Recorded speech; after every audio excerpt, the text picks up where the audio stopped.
Hello and welcome to the All About Ability podcast. This podcast is sponsored by Kyle Financial and Strathclyde House Buyers. Kyle Financial are proud supporters of local communities and specialise in helping you protect what matters most. For your family, your lifestyle and even your income, they have it covered. Kyle Financial are now offering free wills, regardless of whether or not you need any other service. Go check them out on the website www.kyle-financial.co.uk or check them out on Facebook, Twitter or even Instagram. Strathclyde House Buyers are a local property solutions company who specialise in helping people sell their property quickly with no fees. If you or anyone you know are looking for a fast, stress-free sale, check them out on the website www.strathclydehousebuyers.com, on Facebook or on Instagram.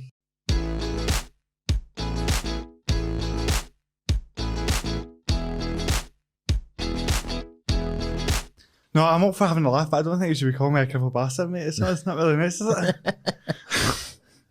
See what I mean? This is, I've noticed, I used to do like a pure fancy introduction where I say, well, here we met back the day and let's get started. But you start realising that people just want you to get right into it. Just and start it's with like, a joke. Exactly. And most of my jokes are wheelchair jokes, so if you can't handle that, you may as well leave the room, mate. Oh, no, I'm ready for it. No, but how are you doing anyway? I'm doing fantastic. A bit gutted after last night. Aye. After the game, it was a bit disappointing, but I was watching it in Edinburgh. What was that, Charlie? Well, I've actually, so all three games, I watched the first one in Glasgow, up the Toon, which was a good atmosphere, and then I went down to London actually for the England game. Didn't have a ticket, but I just went and stayed at my pals, and we got an open top bus and everything. Drove about London, just getting Stephen. It was fantastic. It was actually like I think we did okay, but people seeing you go on Twitter after that kind of stuff, you just feel quite like it's so deflating, man. I just felt so fucking deflated after. I think I just see at the end of the day, I think Croatia were the one team at the season that I thought were. I know that they didn't do too well in the two games before that. Aye. But when I looked at them on paper, I thought Croatia are the team that are going to cause us more problems. They were just different class actually last night. They just showed the players are just so much better. Aye, like, at least we got a goal. I was buzzing about that. I got to fucking celebrate one. It was a great goal as well. Like, it was good as well. Aye. And I'm not a big fan of Callum McGregor, but he changed my. I've heard so many people say that. Like, I'm not a big fan of Callum McGregor, but it's well, I'm not a Celtic fan, so. You're not a Celtic fan, on you go, mate. Catch that on, right? No. That's always happened every podcast. I go into some Celtic fans. But I mean, it just seems so nice. It doesn't make any sense to be a Celtic fan. But you're an Aberdeen fan or something? No, you don't want to know. Fairness. No, but so I've been watching a lot of your sketches and stuff before this one, and I was actually having a laugh and see that one. You're like that. That's all very good, Nicky, when you're going up the Solid Rock.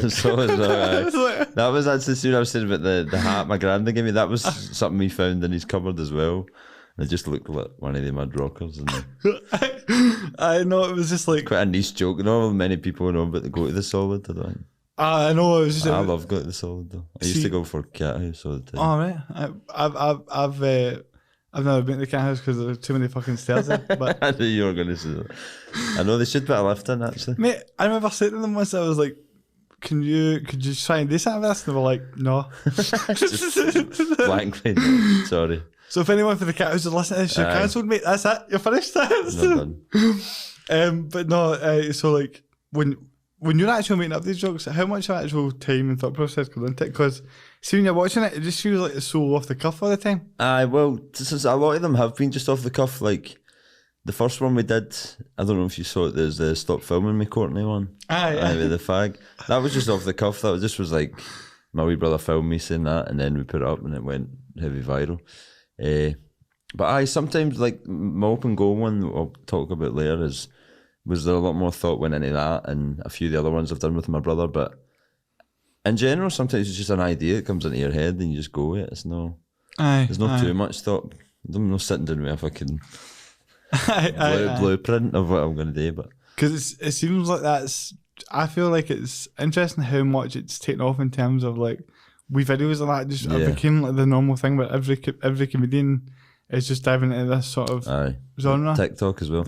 It didn't exist that long ago. Because see, actually, Paul was refusing to do TikTok for ages, and he was like, "I'm not doing it. I hate it. It's for wee Waynes and all that." And then his pals were like, "Paul, you're stupid if you don't do it." Do you know what I mean? And he did it, and look now he's like He's fucking everywhere now. I'm just his ugly brother. No, I see that's what's interesting about it is see as soon as you actually just because I think like what we were talking about before, attention spans are so different. Like instead of watching an hour of a comedy special, people want to watch a 10-second clip or something. You know. And I think these things with Netflix and that, see, like I feel like we've got too much choice for our brains. Like our brains aren't equipped for that much choice. Do you know what I mean? So you sit flicking through, like, you can't choose something because normally in the past I know you can still go to the pictures, but you just go and see a film, or you'd go to Blockbuster and get a film and you'd watch it. You wouldn't. But now I'm like looking up on IMDb before if it's how many ratings, it's stars it's got, and like whether I should watch it and all that. But when I was younger, I just watched films and that was it. Yeah. I don't, and it's really funny you say that because it's actual. I can't remember the last time I sat down and watched a full movie. Without. Because you start going, what's happening on Twitter? And I struggle as well to watch a full film. It seems like that's what TikTok and that is. It's more suited to our thought process now. Everybody's kind of coming up with this idea of like a different version of comedy, and you're like wondering what the script is. Because see, when I actually look at it, like, do you think that it's when you look at the actual scene of it all, in terms of the way it seems to be shifting for like your mainstream platform? It was always about like get something in Netflix, get something in this or that, and now it's like if you get a TikTok that blows up, you can be can be on the BBC the next day. It's mad. Paul, I just used my brother as an example all the time, but he's just started doing that TikTok maybe a couple of months ago, and now he's like getting offers for here and everywhere, like advertising, and he was on bloody Good Morning Britain the other day. I don't know if you saw that. I know, I did that. Susanna Reid. Which, and it seems to be, it's mad how like quickly. That's just for like 8-second videos, you know what I mean? It's madness. It just blows up like that. But see, as well, I think podcasts kind of come into that as well. Like, I was thinking about this the other day, and like, see, when I look at, I don't know if you know who Bobby Lee is, right? For example, right? He's this American comedian.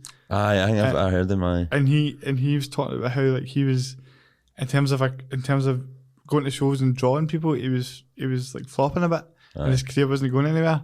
And then he started a podcast, and the podcast really took off, and now he's one of the biggest podcasts in the world, pretty much. And it's do you see that as something that podcasts are sort of becoming that place where people can be more themselves? Yeah, definitely. Like, because like you see, like obviously Joe Rogan's like took off big time, and he does these long form interviews with interesting people. And it's like when you see those other people interviewed in like by media or whatever, they always like try and trap them and ask them stupid questions, whereas this is just letting them talk for 3 hours straight. And I found myself listening to the full thing. Do you know what I mean? I never could imagine I'd sit through a 3-hour podcast like at work and stuff. If I'll just put my headphones in, I'd listen to a full 3-hour podcast. Well, because people seem to be more interested in the conversation rather than the interview. Like definitely. if you ask like yes or no questions, it's like after 2 minutes you're like, I can't be asked for this, man. And then you're when you look, but also like see actual looking at podcasts, I've noticed that like a lot of comedians in Scotland and in the UK don't do that same sort of thing. Like what same thing? Like there's more comedy podcasts in America than there are in the UK. And like here, it's very much like you look at like all the kind of ones that do well, like your Sean McDonald's and James English and all that. It's all a very sort of like maybe like you're either in one area or it's kind of mental health based almost. It's all I mean, this podcast to the extent is about mental health as well, but there's very few podcasts that are like comedy based. And then when I look at like some of the, like you and your brother, for example, right? You're both hilarious. It's like that's why don't the two of you do a podcast? I know. Do you know what I mean? Do you know? I've been talking about my flatmate as well because he's really funny as well, and we were saying we should do it. I don't know. I've just not really got around to. I don't know how difficult it is to start a podcast. Mate, it's really. I mean, it seems like there's a lot of work that goes into it. To be fair, if I can do it, you can do it, mate. You can. I just need to find somebody who could do all the. Well, I might know a guy. I might know a guy. Because like you know, that's something. I definitely know. I just complete. I've thought about that. We've talked about that. Just complete like just hilarity if you start to finish. Just mate. Talking shit, messing about. Because see when you look at like if you looked at like our biggest one for like Scotland and the UK, or one of the biggest ones is James Inglis, right? And it's very like crime based and all that, right? It's all very serious and basically shite, if I'm being honest. But it's not something that I'm a big fan of, but he obviously has found his own niche and all that, and now he's going to want to stab me, that said that. But the actual none of it's actually comedy based. No. Do you know what I mean? Like if you did a podcast that was just purely comedy based and you had it where it was just had people laughing, definitely, you'd be just hooling all the time. I'm trying to think what the kind of premise it would be. What would it just be? I don't know. Like we would just pick a topic each time and then. Yeah, get on guest and then. Well, you could look at it like a sketch. Just look at it as like an hour-long sketch. Play it like you could just play a character. Like you can just be like. True. You know what I mean? It can be. That's the beauty of it. Is it can literally be whatever you want it to be. Like when I started doing this, it was very much like the name all about ability comes from me being a wheelchair, obviously, and how abilities and the word disability and stuff like that. But then it's like I was trying to be very, I wanted it to be around, like showing people that we all have things in common and stuff like that. And like when people there's like a stigma to disability and stuff, but when people look at me having a conversation with you, they realise that it sort of breaks down that barrier. Realising it's not actually as weird as you might think it is. You know what I mean? I'm just a guy sitting in a chair for God's sake, he's a break. You know what I mean? Can we get some more raps to go here, please? Like that would help me out. But so I get what you mean. But then as I went on, I realised that you don't actually. It doesn't need to be one particular thing. You can just have. Once I started realising that, I had more comedians on and more just a bigger variety of people, and you can, as long as it's your own thing, you can literally do whatever you want to do with it. And that's probably something that would suit your style of comedy. 100%, Do you know what I mean? So I'm basically saying to you, fucking, this is a podcast. You won the rights to my fucking podcast. This is a podcast. I told them to do that. Because it was even this whole thing has been a working process to come together to make it into what it is now. But like, it's not. Me and Paul sort of realised that there was a big sort of gap in where people could go for podcasts, and exactly what you said, like you're like that. I would be up for doing it, but where and how and who's going to help and all that. And you realise that if we could actually make a place like this, which is what we're trying to do, where other podcasts can come in and we can make it into like one big community, that everybody sort of benefits for that. You know what I mean? 100%. So I feel like I've spoken more in the past 10 minutes than I have in the No, past. that's great. You're giving me some great pointers here. You're like that. You're going to take notes. But anyway, let's go back to the open goal sketch then, right? So because this is something that I found really like. This was essentially how I first seen you was noticing this ridiculous, but I mean, parody, brilliantly accurate sketch. To be fair. I really love the immature fart noises. We felt that they had to go in. Always works. Toilet humour. We watch it through first then. We can watch it through and talk about it.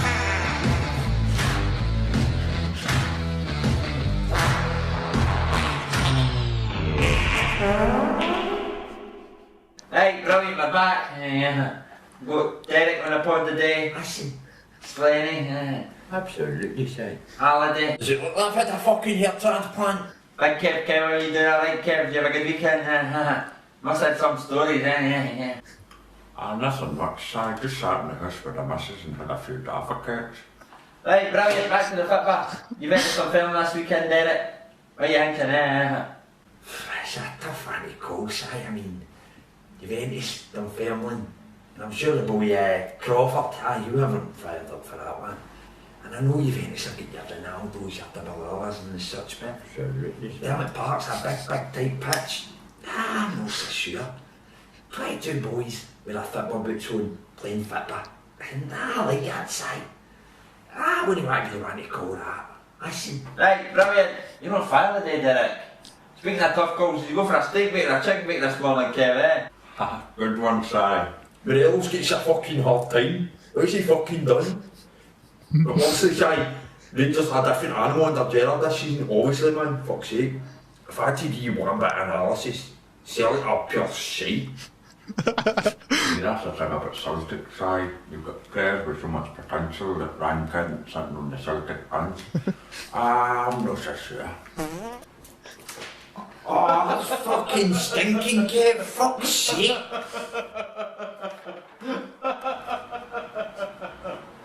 You're looking a bit thin there, Andy, on top. Fuck's sake, Kev, man. You guys are mental.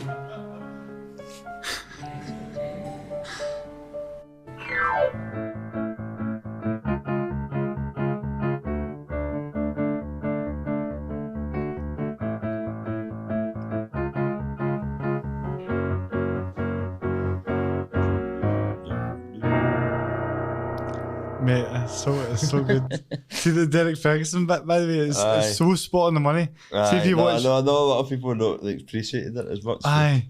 See if you watch that. What's that show they do? What the Bear of the Coupon something? Right in the Coupon. Right in the Coupon. It's so exactly the way he is all the time.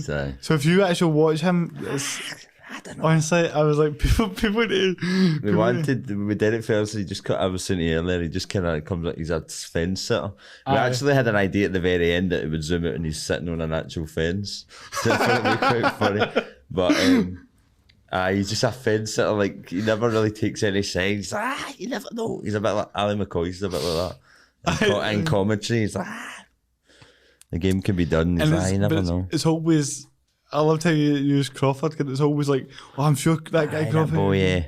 The thing that was funny that I messed up was I said McDermott Park. I know it's actually East End Park. It's Dunfermline's ground, but who's caring? So how does this all kind of come about? Because I feel like.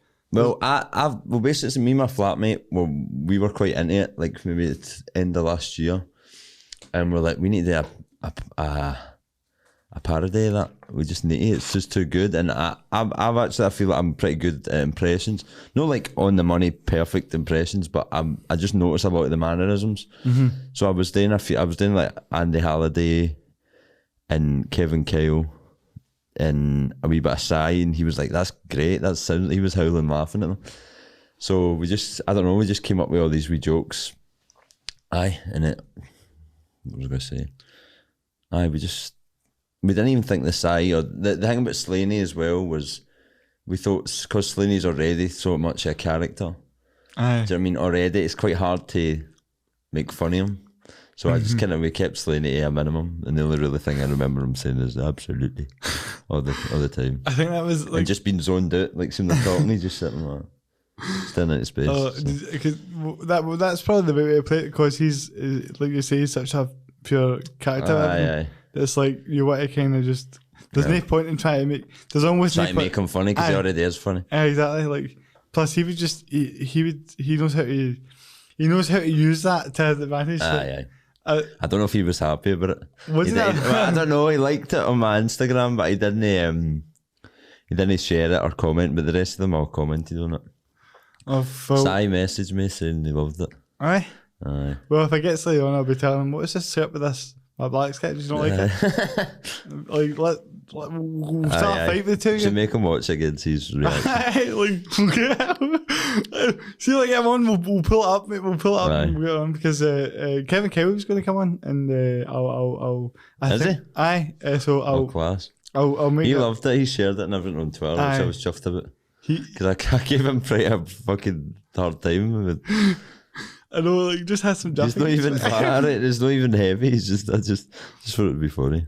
He's just quite a stotter, isn't he? But it seems like he's just kind of. He's just got a weird voice, and he pronounces like that. See the bit when I'm like Ryan Kent. That sentence makes no sense, but I just used every word where he can't pronounce it. So he says Ryan Kent instead of Kent, bench instead of bench, and Celtic. Aye. So I just put them on the one sentence. So do you have like quite a good laugh at actual meeting and stuff? It was so funny. The best part was editing it though, like, because we've never really done. Me and my flatmate never really done that, so we just used iMovie or whatever you call it. Mm-hmm. And he's quite good at editing, so we just like cutting bits out and making it quicker and all that, so the joke lands better and all that. It was just quite fun to do. And then I put in the music on the keyboard at the end. Just I loved it. I loved the process. It was cool. Because it seems like when you watch it, I feel like people don't like. see the timing of it all is what impresses you the most, because like it's one thing to like do impressions and that, but I feel like what makes an impression good is knowing the person's mannerisms. You seem to get that all spot on, which is how did you actually get into doing all this? Seeing like in terms of you and your brother and everything, like getting into doing comedy. How did that start? Well, as I was talking about that first video where me and the wig going, it's not Film Me, Courtney, or whatever. But that was the first thing we put out and it went viral. And me and my brother always talked about doing comedy. So we kind of thought, oh, that's taking off. See kind of potential in these characters. Why don't we do another one? So we brought out another one with the mum and the daughter. It was called Charity. It's us. I don't know if you've seen that one. That's and then after that we brought up the one with like the West End boys, like Ghost Boy it's called. I don't know if you've seen that. It's like just the kind of posh West End art school guys. And they kept like the first 4 videos we did were really successful. Yeah. And then after we did the People Make Glasgow video, the American Tourist one, that's when like BBC contacted us and stuff. So it was actually that quick from, so as you were saying, like you could just put a few wee short sketches on and then all of a sudden the BBC, you're in the BBC and they're discussing with you to make more online content with them and pay you to do it. And then eventually after about a year, they offered us, we did a 30-minute episode called Pity Party on BBC, which my wee brother wrote and directed and I starred in it. And now he's just trying to pitch more stuff to BBC. It's quite hard to get stuff made. Aye. You kind of need to be doing it for a while.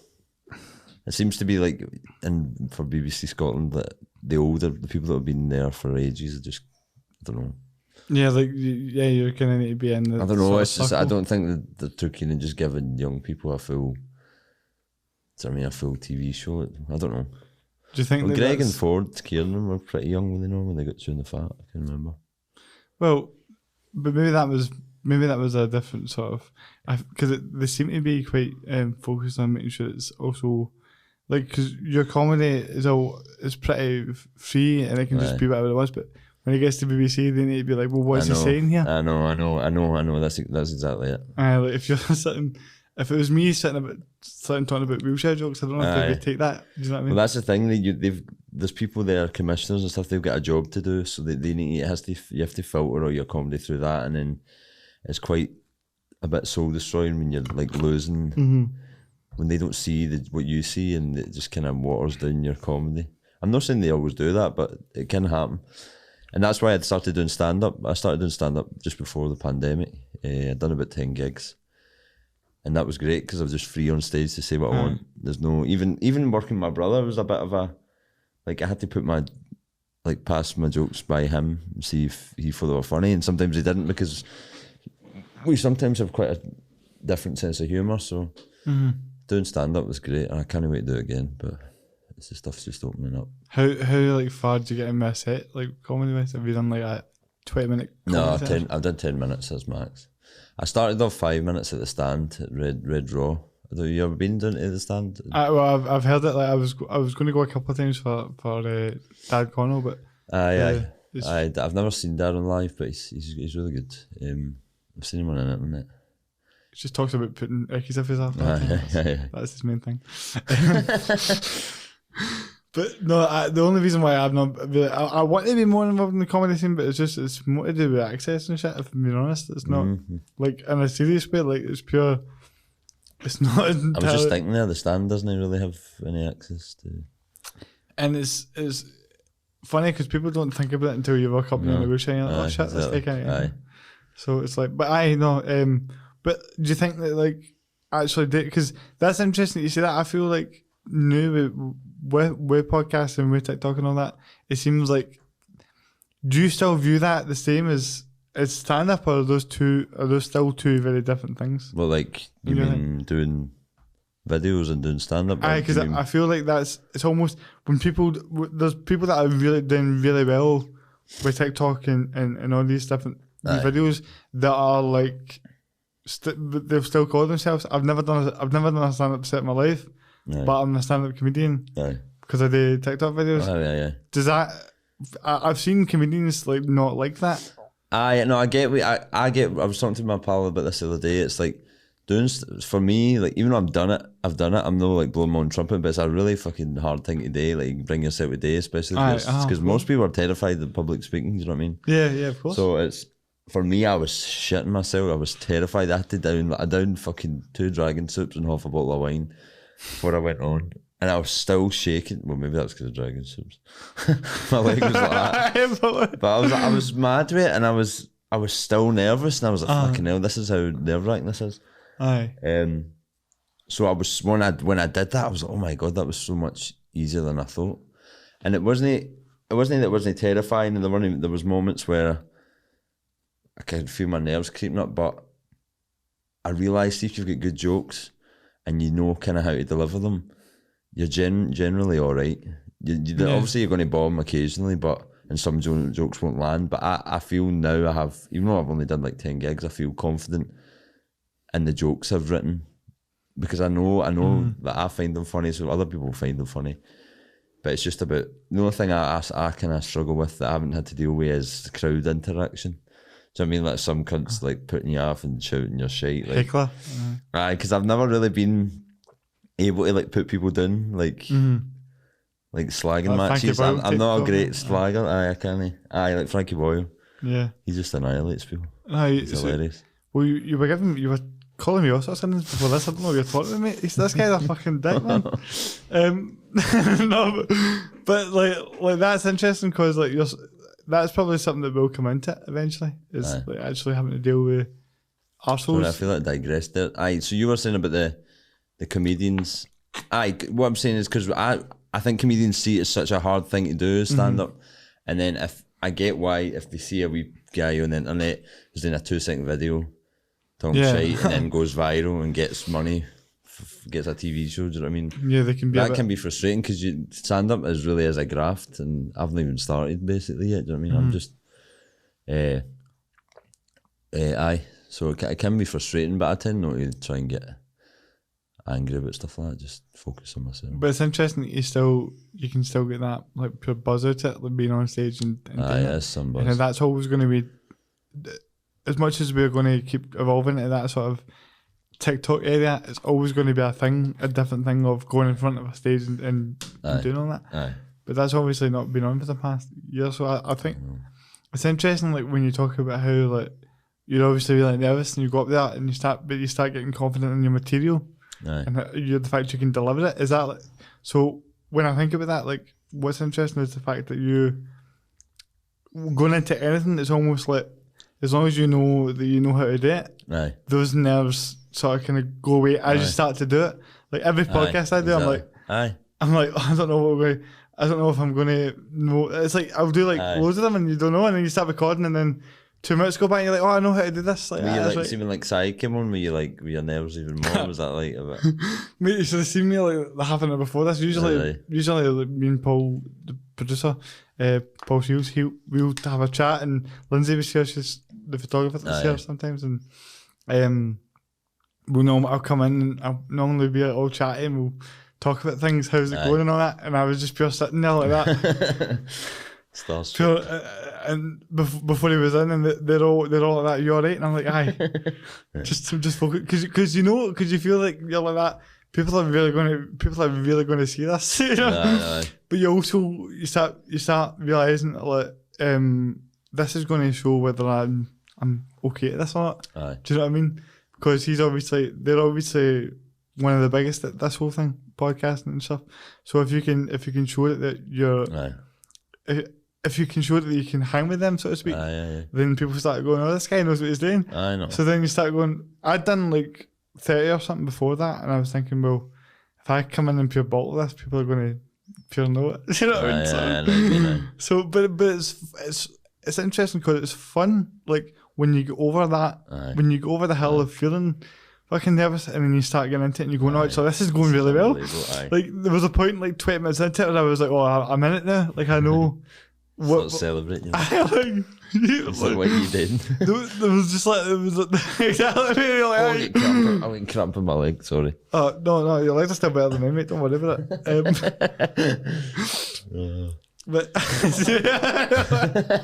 keep them coming. See, I don't. Some people don't know how to handle that. No, I laugh a lot. If you keep saying them, I'll laugh. I enjoy it. Because the thing is like that's the thing. I would have been a stand-up comedian if I could do the stand-up bit any good. But can't do it at all, man. It's just not fair. Like, it's actually quite discriminating when you think about it. How can I do stand-up if I can't stand up?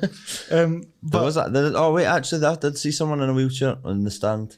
Oh really? They put a wee wamp. Maybe I've got a speech impediment. A ramp onto the stage. But then I don't know how they got them in the stairs. Maybe just threw them down. Threw them down the stairs. Dragged them down the stairs. Just throw them down the stairs. What were you saying? Sorry. I don't even know now, but I was actually just thinking about how the last time I got thrown down the stairs. I was like, but it wasn't the stairs, it was like a big giant hill, and I remember like we'd all, you know how we'd all go when you're younger and you'd get mad about in a hill or something like that. Yeah. And like there was this big steep hill. They call it the Nolly. Where is it you're faking? Bishop Briggs. Oh, it's Bishop Briggs, right? Yeah. But so my pal for school put me on his back, and he walked up the hill, mate, and I couldn't believe he was doing this, right? It was like the steepest, dodgiest hill in the history of fucking hills. Honestly. And I get to the top of this hill and I couldn't believe he'd done this. And then we proceed to sit there and get steaming. Like I'm pure out my nut on whatever drinking, mate. I'm just drinking whatever we could get. And I remember being like, how am I going to get back down for here? Because the pal that lifted me up on his back is now steaming, and I'm steaming, and how are we going to get me down this hill? Like, so I just remember like rolling down half it, mate. I just was like, fuck it, and then I woke up with like bruises all over my arms and all that. There's actually there's a hilarious picture of like me and my pals, and there was this lassie that just had KO'd and it was terrible. Like we had to like lift her up, and they stuck her on my chair because nobody could lift her. So I'm like holding this lassie, try to get out. She was okay. She just had drank too much and it just like KO'd, and nobody knew what to do. So I'm holding this lassie, trying to drive this chair, and somebody takes a picture of like this ridiculous scene that's going on. But basically, I don't even know why I'm talking about that, other than the fact that what I'm trying to say is that don't go up hills when you can't walk, because you're going to get back down again. Yeah. But going back to the actual, we were talking about like how comedians see the TikTok thing. You're talking about stand up. Do you have like any particular goals in your mind for what you want to do with it all? I mean, I'd love to make like short sketch comedy, or no, I'd love to make even longer form stuff, like sitcom stuff. But it's just getting there. I need to get some, I don't know, I need to build up my kind of following a bit, and I want to go down the stand-up route, because I think that's where my jokes work best, I think. Aye. But I know that I can always, anytime I think of a joke, I think, oh, that would work well in a sitcom, was like a one-liner and stuff. But I just think in the meantime I want to keep making wee sketches, do stand-up as much as I can, and take eckies. All at the same time. Is that, you ever come up with a joke on an eckie? I probably have, aye. I can imagine that. I can't think. Drugs are really good for, the weed's the best for me to coming up with creative stuff, obviously. Aye. That'd be me and my flatmates. I don't even smoke weed that much, but we'll just like drink 2 cans and take 2 draws of our blood and watch a film. We like to watch shite films. Like we don't watch a funny film. You watch a shite series film, and it's hilarious. Do you know what I mean? If you watch I think we're going to get stoned and watch Taken next week, because I've never seen it, and I've heard it's shite. Unless you've seen it, is it shite? I think like as it went to 2, 3, and 4, is shite, at least. Like the next few of them were just. Do you know that way? Like Taken's one of those films where like, one and done, mate, and that's it. What was the 2 and 3 and 4 all about? Or like Fast and Furious, fucking 9 is coming out, 18 is coming out. How can you have fucking 5 kidnapped daughters? Like, do you know what I mean? It's like, come on. Like, at one point, like, how do you let this happen to you 5 different times? Like, come on. But I think the first one was good. The first one was alright, because at that time when that came out, it wasn't there wasn't as many Right. films like that. But see, by the point the second one came out, there'd been about 10 different versions of that same sort of movie, and you're like, how is Liam Neeson still doing this? I know. But I noticed that it becomes sort of a parody of itself. Aye. I've never seen it. I just know that the mad speech he does on the phone. That's all I know. Like pure. Oh, what was it? It was something like, "I know who you are. I'm going to find you and kill you," and all that. Pure. It's the weirdest accent ever. I don't even know. Because did he not actually have? Was that not like? There was not like a real life thing that happened to him that was pure criminal his wife or something. Aye, I think I heard that. I'm not sure. You know, I never thought in this podcast I'd ever get talking about Liam Neeson's marriages. Oh, did she? Fuck. Well. Oh, Natasha Richardson. With us. Aye. Oh shit. Aye. Well, I mean. Oh, I was laughing there. That was terrible. That's terrible. Well, you know, I've went in a bad direction there because there's nothing funny about that. Pull back. I know. Pull back. That was quite tragic. Like, hopefully Liam Neeson doesn't see this. I don't. But see what you were saying about like you and your brother having different thoughts on comedy sometimes. Mm-hmm. I'm curious as to what kind of things do you see differently sometimes? Well, if you take that Open Goal video for example, like my brother when he had the farting noises in. My brother's like, I don't always slate my brother, like his comedy's his comedy, do you know what I mean? But I kind of like, and me and my pal who I've started writing stuff with is, we just kind of like quick stuff, as you're saying, to keep people's attention. Yeah. We just, like, no long dialogues. I know like long funny dialogues can work, but I think to catch people's attention, like we're going to do a James English parody, and we've got loads of good ideas for that, I think. No wonder. Fuck it. You can use the studio if you want. Oh, do it here. That's a great. That would be unreal if we could actually. Yeah. Because we're. Maybe I'll contact you actually because we were thinking about that. We're like, how are we going to set this up? We could just do a table, but. Do it in here, mate. Is that? And we're back in the most monotone voice. If possible. The drugs, the gambling, the drugs, the gambling. That's how it goes back to every time. I'm going to prove this person's innocence. Yeah, what is it? Like he always says, Go back to the start. Let's go back to the start. With my guess, I like to go back to the start. And we were imagining, we planned like they would start talking about that's something in their early childhood, and then he goes, "No, go back further." Like pure aggressively, like further, and then they go further and further back. But it got ridiculous. We were stoned with it, and then he goes back to fucking dinosaur times. We just got ridiculous, but we just had some crazy ideas because he needs to be parodied. I think he's just too good. There's two. I've seen people do wee things, but there's definitely. So have I, and I feel like I need to do it before. What was that? It gets saturated. There was something I seen. It was like the guy's talking about how it's like one of his guests is like, oh, it's all about respect, and he was like 14 and I was like 25, and I stabbed him, but it was because he was being disrespectful. You know what I mean, James? And he was like, aye, like that's the whole parody of it. Because it's pure. It seems like have you got a good James English impression? Like we're talking about how you do impressions. Oh, I don't match with my flatmate. I think he might end up playing him in the video because he does a better one than me. It's one. He's got a bit. I don't know if you noticed when he reads out his Insta and all that at the end. Aye. And he can't really. He struggles to speak, so like he speaks very like a 1-year-old. 1-year-old trying to speak. He's like, follow me on Instagram and Spotify. I'm sure I'll get one done. We're going to try and make him look like Elvis and all. We thought, my flatmate said that's a quite hilarious visual joke, is like every time it cuts back to him, see, because he's got a fucking tan and the white teeth and all that, every time it cuts back to him, he looks more and more like Elvis. He's got shades on, the next time he comes back, he's got a fucking quiff and then a full suit. Mate, what the funniest thing about him is you watch it, and there was one particularly where I was like, we had this guy on, it was talking about the something about stealing like this big complex robbery of taking these diamonds, and how I can't mind exactly what it was all about, but he told us really complex, really interesting thing about how they took all these diamonds and stole them and did all this interesting shit, and you're like, wow, that was amazing. What's he going to like? Let's hear more about this.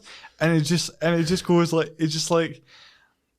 It was like, I mate, growing up in Postle, it was tough. That epitomises what this podcast is like. And you're like that. Mate, can we dive into more of what he's talking about? Because it's like That's so true. you'll get the most complicated answer ever, and you're like, this is what's it? You know, he's going to talk about that, and he just doesn't know how to follow up on it. And you're like, I remember he had Alan McGee on, the Oasis manager, and he's quite a fucking music savvy guy. Obviously worked in the industry, and he's talking about all these bands for the 80s and all that, and the early 90s, and you can tell James was just sitting there like, Wonderwall's class. Just like doesn't know what to say apart from fucking Wonderwall. But I think that's like, in a way, that's his sort of, he kind of tries to appeal to the most basic brain cells as possible. Right. Starting beef, man. I know, I was going to say. But I mean, really that's the thing is. No, listen, good luck to James. I'm not bitter at all. This is. It's not a better thing. It's just like see if you're, you know what I mean. It's just like you're just calling it the way you see it. Like if he says to me, "Can I think you make too many wheelchair jokes?" I'd be like, that's probably true, mate. You know what I mean? No, I think it's good. It's good to slag people, but in terms of what he's doing, like I would never think, like, because if you dwell on what other people are doing, you just ends up turning into negativity. And obviously, this is to be fair to the guy, like. He has built up a big platform and done well for himself, and I think. And he shagged Kerry Couture. Did he? I used to go out with her. What? Maybe I need to dig deeper on this guy. In fact, if he knows people like that, maybe we should just be friends. James, reach out to me. Like, I'm sick of Tinder, man. It's doing my fucking head in, mate. If you want to give us a shout. But no, You ask me to go, and I'll be like, yes, James, please let me on. So, it's one of those things where I see if you go and I'm just going to pull that stuff up. That's the thing, right, is that at least the thing about him, right, is like he's very much seems like he just is himself in the sense of he embraces the fact that he's a bit of a dick.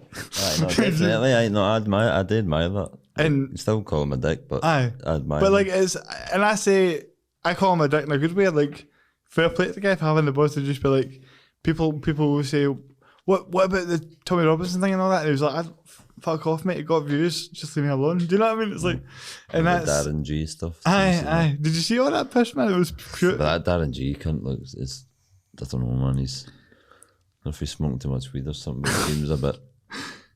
It seems a bit paranoid. Do you know that everybody's out to get him? But I don't know the full story of what happened. So. It seems like that. Do you know how those people, that, the normal people that you know in your life, right? And then COVID happened, and like a year down the line, they became these like insanely driven conspiracy theories weirdos that are like, this isn't real. Like, what are you taking a vaccine for? You know what I mean? People are slowly losing their minds with this. Like, pure. Have you had that where like? There's people I know that just seem like normal folk and just live normally, and it seems like this COVID thing has literally changed their whole. They're just mental now. Like I know. I don't even know what I think, man. I have people on all sides telling me it's a lot of shit and telling me it's. Have you had the vaccine? Serious. No, not yet. Are you going to get it? Aye. Because I live in Edinburgh, I need to come through to Glasgow because I'm still registered at my doctor here. So. I just think that like there's so much, because I think, see, to be honest, I actually know Paul's like an actual professional with all this. He's a therapist and he helps folk, and it's like talking to him about it. You become aware that folk are not like they're not really. I think as it goes on and more stuff happens with the government and all that, people just become pure like, why can't we go out and do anything? You know what I mean? But you can't just then deny the fact that it's real. Like people have died. No, I know. I always say about conspiracies things like I don't rule out all conspiracies, but I think you do get people who are into conspiracies will find a conspiracy for every single thing. Aye. Do you know what I mean? Like I do believe that some people conspire and there's corruption, like of course, but people who are into conspiracies that I know just think every single thing is the government that you get you, the Illuminati. Do you know what I mean? It's and like, are you I just don't believe every single one of them. Aye. Well, tell us when you do believe. We'll talk about it. Oh, fuck, I don't even know. Wait, if I can't think of one, you can tell me one that you want to talk about. I think the moon landing might be fake. That's possible. Aye. Because I dived into it a wee bit, and you're like, these images just don't look real. What is it? What is this all about? And then the actual, I'm a pure big wrestling fan, so we make I loved wrestling as a way, and I've not watched it like 15 years, but I used to love it as a way. Mate, all the old who's your favourite wrestler? I was like, I like the Hardy Boys. Aye? Just get slagged for that. Okay, we'll see, to be fair, like, see, back in the day, they were... back in the day, I thought they were the coolest guys ever. And now looking back, it's what, I don't know.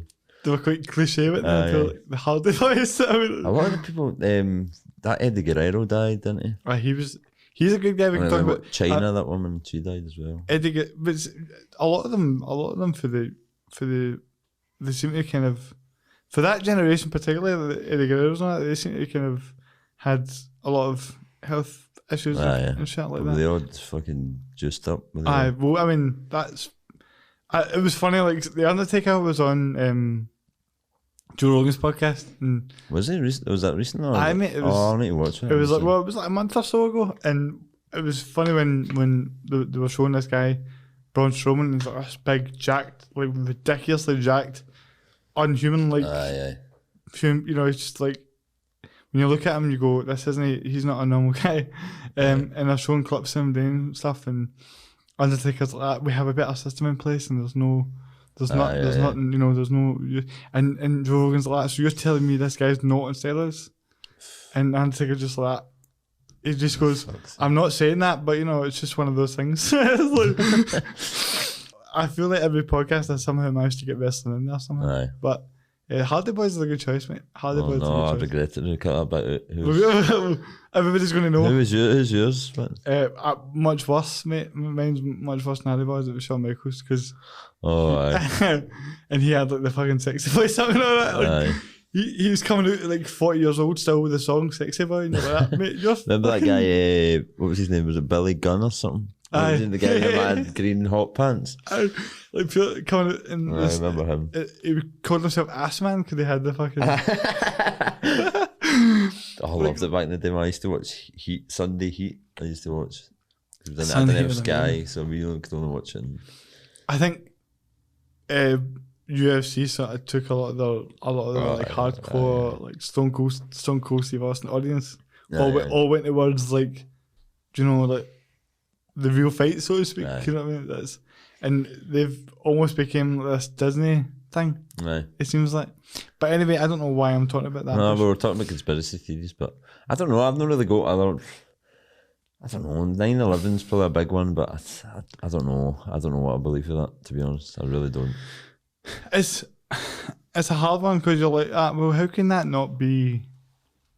I mean, surely they wouldn't do it to themselves. Do you know what I mean? Well, there's different kind of conspiracies, isn't there? There's a conspiracy that some people think that didn't actually happen, and then some people think that the government was behind it. Do you mean, like, people say, like, I don't know, like they blew up the Building 7 and all that, and I just see the problem. Right, see the problem with conspiracy theories, right? Is my thing is, who actually thinks that people are thinking about this, and like who is it in the government that's sitting going, let's fake putting planes in a building?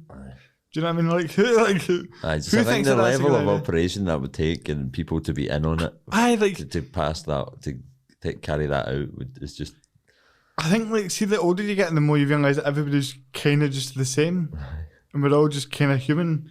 Like, you're like, I think people view the government as this secret, sort of super intelligent group of people that are going to do this conspiracy stuff, and you're like, no, these guys are just normal people in high-paid jobs. Some of them are cunts, but of course, prioritise wealthy people over poor people, and that is very much true in real life. But are they going to have the wherewithal to plan out fucking let's have a global virus, and let's all the governments, this is what Paul said to me that really got me with it, was let's have all the governments for all these different countries get together and come up with this virus and make it a fake thing, because it would make no sense, because why would see, even if they, like, see the now when you look at it, like, them going against each other, doesn't it, they're all competing for the vaccine and all that, and you're like, like, in order for that to happen, in order for COVID to actually fully be like this thing that is not real, all these governments would need to have like secret meetings and all that. And see with social media and all that as well, you're like, that just wouldn't. How could that even possibly happen? I think with some conspiracy, if you just delve a wee bit deeper and ask a few questions, a lot of the time they don't have an answer for it. Do you know what I mean? Aye, exactly. But anyway, honestly, that was a pure rabbit hole. I didn't expect to get into at all. But let me ask you a question, right? What are your best impressions? I want to hear no, don't. Come on, do them. I can't walk out. Do you know my impressions? Honestly, are more genuinely. I don't do like celebrity impressions. Everybody I work with and some of my close pals, I can do pretty much an impression of them, but I don't do like a Donald Trump impression or that. I don't. Can you do any impressions? Mate, I can barely speak English now. do impressions. Donald Trump can barely speak English. Because it's like, I always, I've got is cerebral palsy, right? Aye. And I used to be like that. I used to think to myself that my speech wouldn't be as good because of that, because a lot of people, that's why I get scared to say it, because I think when you say to people you've got cerebral palsy, they think about the guy from Breaking Bad. You know how that guy that's he can kind of walk but he can't really speak properly, and you're like, and there's nothing wrong with that, but like it's just, I feel like I'm in this sort of weird grey area where people are like, your script should be that you should be able to kind of walk and you should not talk as clearly as you do. And I've always found that really confusing, because basically throughout my whole childhood everyone was like, you're not going to be able to talk clearly. But what I realised was it's not, for whatever reason, that doesn't affect me, and I'm lucky that way. But it's more. Is that something that like it's always been like that, or is that something that's improved through speech, or is it like talking all the time, or is it? I don't ever remember being like having a speech impediment or being mumbly or I mean, you've got a speech impediment, haven't you? So, like, was that ever like a difficult thing in comedy, try to actually figure out how to deal with that? Because I think people can be quite mean with that kind of stuff. Well, I don't know. I don't really know what my speech impediment is. Do you think I have a speech impediment? No, I don't know if like, I do. No, I just No, but if I do, I might do. But I've not really. No, like I don't think you don't, in sense that it's totally clear. Like I'm quite mumbly, to be fair. I do mumble a lot. I only said it because you'd mentioned that earlier. I know. I was like, I'm just buzzing. I have a speech impediment. Just find this out, like you're my doctor. It's bad news, Mark. You have a lisp. I've got some bad news for you. No, I don't. I think I do mumble and stuff, but I've never really thought I had a speech impairment. But it'd probably be quite hard. I have to enunciate more when I'm on stage. Yeah, definitely. But that's probably the case with like everybody, especially if you're doing like gigs down south and all that. Because I've seen some people that stand like, because a lot of time the stand's full of students and stuff, foreign students and all that, and I've seen a few like Neds just go up and just talk like a whole time like that, and like, how the fuck then they going to slow down? Do you know what I mean? You have a bit of awareness about you. Slow down and. Well, the Mark Dallas, the SUW guy, was telling me about that, because I was telling him about the cerebral palsy thing, and he was saying that it happens to him when he's going out and cutting a wrestling promo, and he has to like, you have to like intentionally slow yourself down, because you think that you're talking like normally when you're going fast, but like people don't. Like I think everybody has that thing where they need to intentionally slow themselves down, especially the Scottish accent as well. It's very pure. Like if you let your full natural thing come out, it's very like, for a lot of people, especially in a podcast, you're like, I don't know what you're saying, mate. You need to. That's what it's like with James English, because like he normally just speaks like that and fast, and so when he has to speak normally and slow, it sounds so weird. Like, have you ever seen when you hear like a Ned try to speak properly? It just sounds funny, like, because they're trying their best not to like. Yes, it's like hello and welcome to the James. He always goes boom, boom, we're back. Boom, we're back. And it's like, mate, you never went anywhere. What you this guy's going to want to stab my tires or something. I know. He's going to feel like you made a he's going to be DMing me, being like, mate, you're cancelled. I'm going to be in his podcast making fucking wheelchair jokes about you. No, as long as I get a shout, I'm happy with it. Do you know what I mean? Who cares? Who cares? It's all about the clip bit. No, but like, I don't even. I'm trying to think about what we're actually talking about there. I've lost my train of thought. Talk about it if you wanna. Well, before ask me anything. No. Well, I'll ask you some random questions. Like, see that? Do you? How much snout a day do you smoke? Don't talk to me about snout. I'm kind of glad though, because I've smoked probably about for 5-6 years. So I'm 26 now. I've smoked since 26. You're looking about 40. Yeah, I know. I know my brother says I've been driving taxis for 20 years. I smoking. It's a demon in it. It just always see that thing that come crawling back to it. Yeah, I crawl anywhere, so I get you.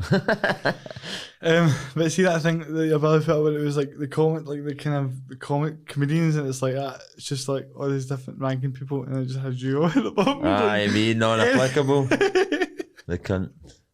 That was brilliant, man. I kind of took it as a compliment, to be honest. I'm like, I'm out on my own. Fuck these all. You don't want to be the same as anyone else. That's the beauty of it. But honestly, I feel like there was somewhere I was going to go with that, and I just lost my whole train of thought. Maybe take some more coffee here. But we're talking about like actual.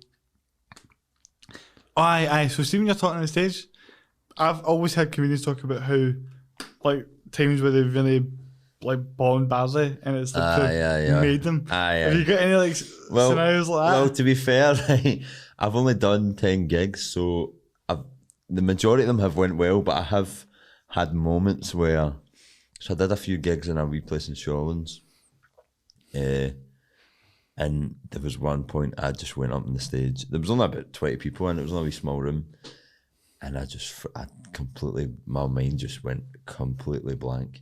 So I was just standing, that was painful. My brother was at the back watching me with my pal, and I was like, fuck.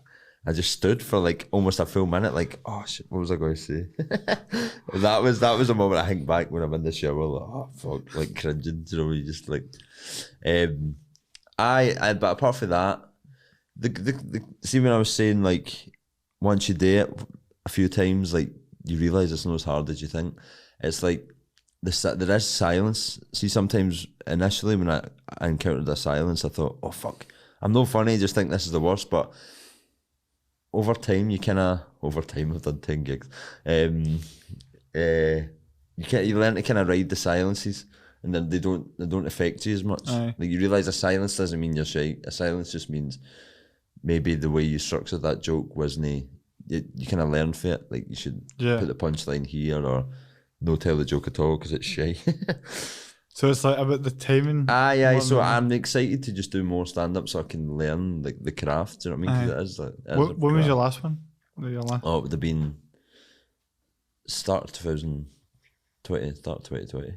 See, that must be like frustrating. It was hell because I just started, and then I had like a fringe show and all that I was going to do, and then, but because I don't know how do comedians actually, is that why? Do you think that's also part of the reason why TikTok has became, over the past year, it has really blew up a lot? Definitely. It's like everything, like takeaway food and Netflix, everything's just become... because it's the only thing you can do. Yeah. So, like, do you think you would have made like the open goal sketch and all that had you been doing stand-up? Maybe no. Maybe no. Maybe that's the thing. I might not have moved, because me moved to Edinburgh. My flatmate was just a spontaneous thing, because he was finishing uni there. So he was like, do you want to just come? Because I wanted to move out to my mum's house because she was just doing the boxing and I was doing her boxing. I've been there. Aye. And then, so I moved in with him in Edinburgh and just wanted to try see what Edinburgh was like. How is it? I mean, it is full of a lot of cunts, I'll be honest, but it is a beautiful city. I mean, I've not really got bored of how stunning it is, but it's full of... And also, I'm just doing like home delivery driving with Tesco now. So I'm delivering to like posh cunts just part time. Nice. And sorry. So you're having to deliver to them, and you're like, that man, this is not my scene. Mate, it's like mansions and all that. I'm delivering. It's crazy. Well, if you know, that's why I asked them how they got so rich. That's why they like. Did you win the lottery? How did you get so rich? That could be a whole thing. Just come to the door on a microphone and be like, "Can you tell me how you got money?" I saw there's a thing on Facebook. I saw a guy in America just go up to people in supercars and he's like asking them what they do for a living, which is it's taken off. Because that is interesting. Just you're like, how the fuck? And what it kind of saddens me a bit because see when you do home delivery driving, especially with Tesco, if you did it with Waitrose, maybe no, but like Tesco or Asda, is you go from a mansion to like a fucking dive to your next delivery. It's like in an absolute shithole, and it's like you just see the disparity in wealth. All right, aye. Which is quite terrifying. How like so many, and it's generally old English people. Like it's all this old money, all this passed down over generations, and they've got a fucking massive estate and all that, and then there's 4 Waynes crammed into a wee 2-bedroom and a dive. Do you know what I mean? Wait, let's just get really serious. I know. No, it's just we start greeting. No, it's mad. It's a easy wee job, to be honest. I don't mind it while I'm doing stand-up stuff. But see, I feel like we should talk about that a bit because that's really interesting, like perspective on that. But then you're actually able to see what's going on and how messed up it is, basically. Like seeing like if you get people that have got mansions and people that are living in poverty, 20 minutes away from each other, there's something wrong here. Like, Maybe I just make a joke, like a stand-up bit. I always think like my pal got me an American comedian called Bill Hicks. You know, you heard him? Of course. He died. And I just love him. He's like, his jokes aren't like, he's not really a joke teller, but he has a message, and then he just put like, I can't even speak with it. I don't know, he just tells these stories, and there's always a kind of philosophical message behind it, or just a life lesson. And he did it in such a cool way, and I like me and my flatmate always say that's the kind of stand-up we'd want to do. So like take a point like what you just take a point like that and then make it into something hilarious. Like so I think an example of a joke in it. Because then it can be funny while also like saying this is a thing people think, you know what I mean? Because I mean look at the impact that something like Dave Chappelle's having. Where it's like I would listen to him like more than I'd listen to the government. Do you know what I mean? I'd be like that. If he's saying something about, because a lot of these people that do that kind of comedy seem to be really having a big impact because everyone loves somebody that's funny, but it can also make a good, intelligent point. Dave Chappelle's a good example. I went to see him. That was, I tell that story that I was in, so the start of 2020, I went to Berlin with my 2 pals. Before the pandemic in February, we arrived on a Monday, went to see Dave Chappelle in Berlin, and then went to a fucking club and got on that on Eckies, and it was like, this is going to be the best day of my life. And then the pandemic happened, and I was like, fuck's sake, I thought this was going to be a great year. And then, but he was fantastic, man. What I mean, just a rock star smoking. He smoked like 20 snout on stage, just one snout after another. He was like, it's amazing how you just get to the point where you just don't give a fuck. Like I'm Dave Chappelle and I'm smoking here. There's nothing you can do about it. And his whole like, do you know the story about his whole like Netflix or like offered like 50 million and refused it. Then he went away for 10 years, went to Africa, and then he started doing stand up in the park and all that, just because he wanted to do it for the love of doing it instead of. It's a pretty bold move. Like it's also. He turned in 50 mil. And now he's obviously made that up in spades pretty much. Aye, definitely. I remember he was telling a story like he had like a special that had been recorded years ago, and it was just sitting at his house, and Netflix were like, when he came back, it was like, we'll give you like 50 million for this, and they just dusted it off and sent it in, and they used it. You know what I mean? He didn't even need to do anything. It was just sitting there for like 10 years. But like, so hold on. So you went in, seen Dave Chappelle, and went in Eckies. Something must have happened there. Like, what happened? Well, we just went into a club, and then we just got full of drugs. Well, I feel like this is probably the least PG podcast I've done. I've never had like a full. Simon Ferry never taken Eckies. Well, I mean, let's imagine him on Eckies. Yeah. His jaw swings it up. Yeah, but I mean, yeah. I like that. That's what I liked about the videos, highlighting that wee noise he makes, and everybody noticed it. They're like, he does make that wee noise when he asks a question. He actually said like that. A Dundee thing. Like, see when he came on. Did they? When he came on, we were talking about doing podcasts, and I was saying that, you can get like people pick up on wee things and can be harsh, right? Oh no way! And he was like, do you know about the thing? I do. Like, I can't do it the way you're doing it, but I love it. And he actually said that, and I was like, aye. And he was like, I used to do it all the time. And I was like, aye, like I know. I feel like he's stopped doing it since I've watched it. He's paranoid. Aye, like they seem to be really focused on. They're really good at noticing things people take and mixing it up. So fair play to them. But they're doing the hydro, aren't they? Is that still going down? Aye, I think so. That they were obviously. I think COVID put that on hold a bit, but see, it was just funny that they actually mentioned that on thing, and I was like. I remember watching them and noticing that as well, but your actual impression of it is spot on, man. It's brilliant. Cheers, man. It's like, see, when you're actually, I think what I'm trying to say is, they when you get bigger like that, when you get to a point where people are watching you. Yeah, you've got to expect like that. And so it's probably a compliment, do you know what I mean? If somebody's an impression of you. Mate, I'm shitting myself about it. Like, if I get a couple of my podcasts that blow up like that, I'll be like that. Don't say anything bad about me, but I'm a real nice guy, I swear to God. But James English fans are going to come over here now and just fucking slaughter me. Who is this crippled bastard? But honestly, I'll fight him any day of the week, mate. No, did you know that we were talking about 9/11 that and on. And on this 9/11, I looks like I'm going to be fighting in a fucking boxing match against a boxing champion. Who's that way? So there's a guy called Enzo McAnally that I had in the podcast, right? And he fought David Hale on that. He used to be the world champion, and we kind of became pally and we're talking to each other. And there was this big charity event happening. Steve O'Timothy was doing with Paddy Barnes. And Conor McGregor got involved in all that, and there was a lot of big coverage for it. Basically, what they're doing is they're having this event to raise money for the Irish Wheelchair Association. And so that's like the main fight is going to be Paddy Barnes, who's like an Olympic boxer. He's going to fight Steve-O in a wheelchair, and that will be the headline. And it was getting all this attention and stuff, and I was like, how could I get involved in this? I feel like I could do something in this.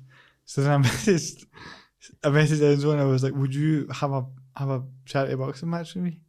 And he was like, aye. But you know that when I thought of that idea, I thought I'll mention them and they'll both be like, we can't do that. There's no way we're going to do that. And now it looks like it's actually going to happen. No. Like, and what's funny about it is I was sitting the other day when he announced it was going to be going on, and I was just like, mate, I barely hit a bag in my life, and I need to fucking play a boxing champion. Like, what am I doing with myself, man? Honestly, something needs to do it. No. But if you know any boxers, tell them to give me a shout. But do you know what you should do, mate? You should try it one of these one time. Take the wheelchair for a spin. Oh, I'd love to. Go. We used to wheelies as my grand's one. Really? My granda wasn't happy. Get your granny's chair. And you just fucking spin it. It's a really good time, mate. Oh.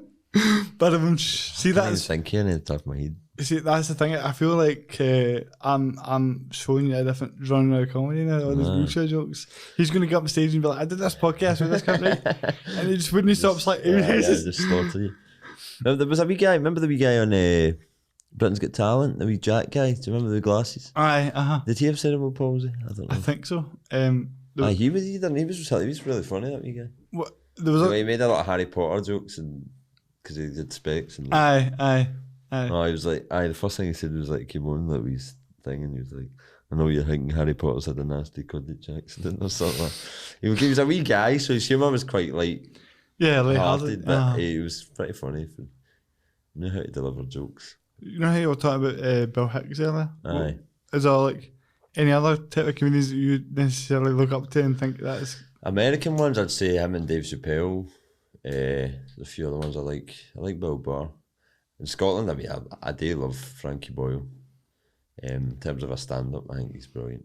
I know some of his jokes can be pretty insensitive, but I do like the way he tells jokes. And Kevin Bridges and all. I don't want to be sitting in the front row of Frankie Boyle. No. Because I feel like he was just tear me to shreds. Yeah, he's so good. Look, look who we got in the crowd today. It's Stephen Hawking's brother. Because that's what I always wonder if he rehearses them. Like, I think he must have he must just kind of accumulate jokes about people that look a certain way, or if there's I don't know. And like he bases it Do you know off what I of- mean? Like, or he sits in the wings watching people like writing a joke Yeah. and he sees like that. How hard is it to actually just like sit and write down bits and come up with material for comedy? Because sometimes I think like it's easy to be. Sometimes you think to yourself like, I'm sure people say to you like, Aye. "Oh, tell us a joke, mate," because you're like, Oh, that's the worst. That's the worst thing. Like seeing like,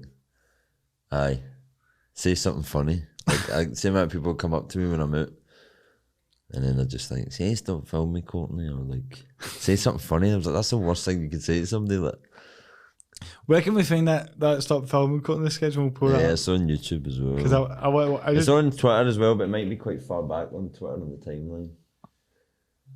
we'll give Paul a second because I've just did that off the cuff, but that was So on YouTube, it'd be on my wee brother's channel, Paul Black. What were we saying?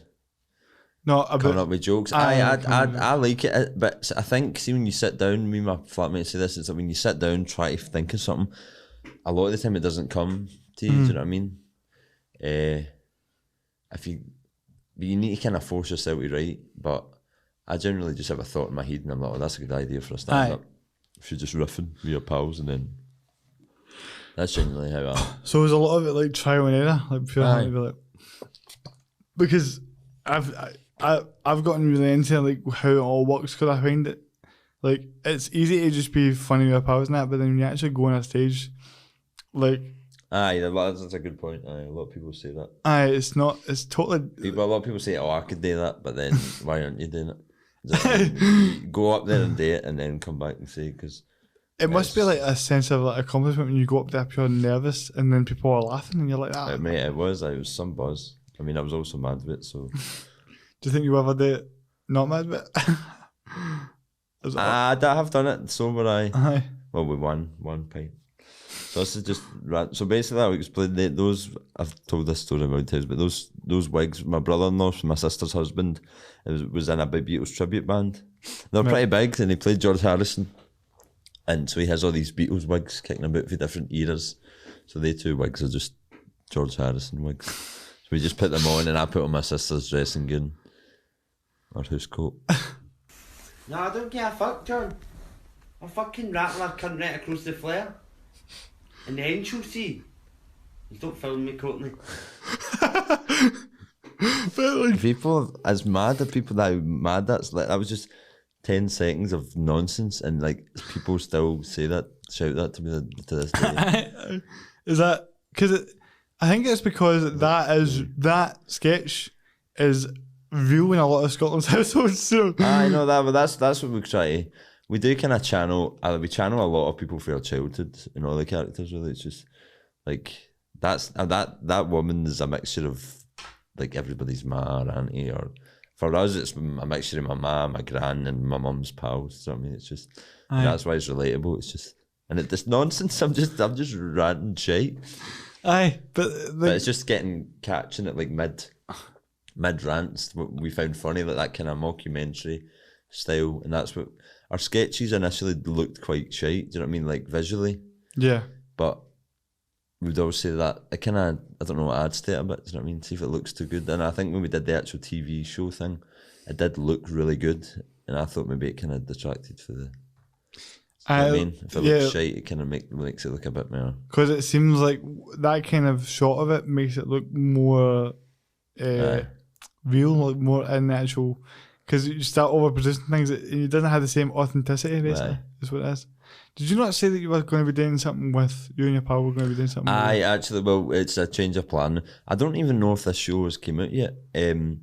Basically, we wrote some sketches, but our sketches were a bit too. I'm not going to say they were too wacky, but they were just a bit too long and crazy, like the open goal sketch. Aye. And I don't think they were kind of going for that angle. So they eventually said we liked your sketches, but for that 30-minute show, they said we'd rather you just did other stuff with us. So we're going to be still doing stuff with BBC, but just not on that Euro thing. But I didn't see it on BBC, so I don't know if they actually came out or if it.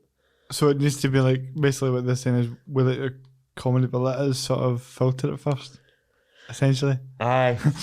But then that's the thing where there's nothing stopping us from doing it ourselves. Do you know what I mean? I know, but It's I mean, just, like, Yeah, Aye. if they want to do that, then that is kind of the way it works, isn't it? You need to you have to compromise. You can't expect to just and people have to do their job. There has to be commissioners in place. But you should just see those ones they wanted to tweak. See those ones that you've already done. Just stick them out, mate. They probably people would. No, they would. I know they would. I have confidence in them.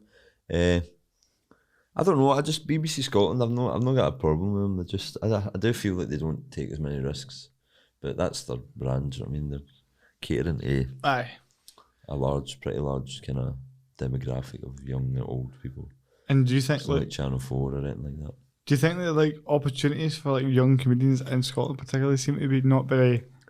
Seem to be few and far between? They've done a few wee shows here and there, but I don't know. It just seems like the same kind of people get. I don't know. Just get recommissioned all the time. And it does seem like that. Like this shows we had all the Chewing the Fat. Well, they were great though. Do you know what I mean? They deserved to have their own show. And Burniston and Limmy and Scott Squad. That we worked with the guy for Scott Squad. Scott Squad they've got it's 7 seasons of that. Do you know what I mean? So they've had no other problem getting stuff commissioned. So it has been a bit frustrating that we're me and my brother's content got quite a lot. And obviously my brother is getting a lot of recognition now, and he's why you know helping him? We did produce something with BBC Scotland, but if we kind of are getting likes and views, we're hitting on something good. Do you know what I mean? Yeah. So you need to. I feel like they need to kind of just let us.